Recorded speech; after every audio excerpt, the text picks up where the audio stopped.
of their own. Joining me now is Ta-nahesi, whose Atlantic piece was excerpted from his forthcoming book, We Were 8 Years in Power, which people should read if for no other reason than to find the source of that quote, which is chilling and unnerving. One of my favorite things in the book.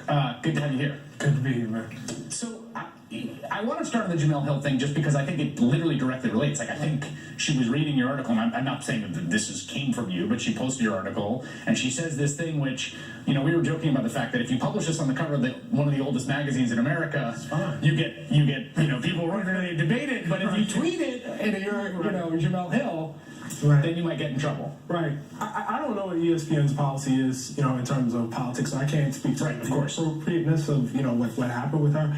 But I can speak to the offense taken, for instance, of Sarah Huckabee Sanders and now, Donald Trump himself. I mean, this is characterized, as I said, in all of its truculent, sanctimonious power. This is what white supremacists tend to do, going back to the days of slaveholders who insisted that, in fact, the North was trying to subjugate them and turn them into actual slaves. It's always the white supremacist who's being offended. It's always him that something's being done to. So I think it's, pretty characteristic in her form. I want to talk about that term white supremacist in a second, but first, just lay out, there's the conceit of the piece, which is that Donald Trump is the first white president, is a really gripping one. What's the basic idea? Well, I wanted to attack the basic notion that whiteness is ultimately about phenotype.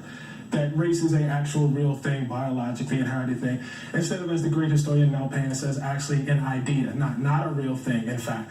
And so whiteness actually has to, come from a certain place, and throughout American history, what it's come from is the negation of blackness, the idea of not being a word I can't say here on all, which is actually in the essay. And one of the fascinating things about Trump is not so much that, he has a history of racism, has a history of being a white supremacist. We've had other white presidents who are just like that. Obviously, we've had other white presidents who checked white on the on their census form. But we've never had a president who so much defined himself by the president that was before him, who just so happens to be our first black president. My argument in the piece is, in fact, you can't actually have a white president, the idea of a white president, without having a black president before him, much just as you cannot have a white America in this country without having a black America.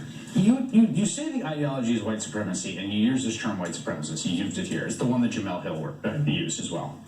And I want to make an argument for why that brings people up short, which I think right? But, that is a term that a lot of work has gone into creating a taboo around, sort of rightly, I think, right? So the conception in sort of common parlance is that is someone who wears a Klan robe, a person who proudly proclaims their belief in the inferiority of non-white people.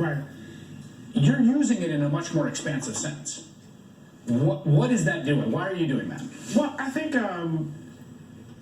if you own a business that attempts to keep black people from renting from you, if you are reported to say that you don't want black people counting your money, if you say, and not even reported, just come out and say someone can't judge your case because they're Mexican, if your response to the first black president is that they weren't born in this country, despite all proof, if you say they weren't smart enough to go to Harvard Law School and demand to see their grades, if that's the essence of your entire political identity, you might be a white supremacist.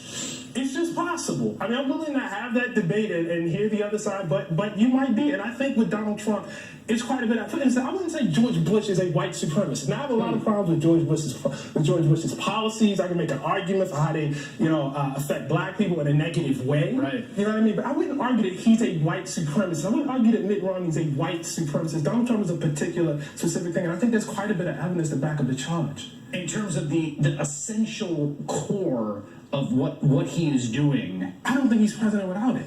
I think that's the huge difference. It's not a side. It's not like Bush 1, for instance, with Willie Horton, which was bad, by the way, right?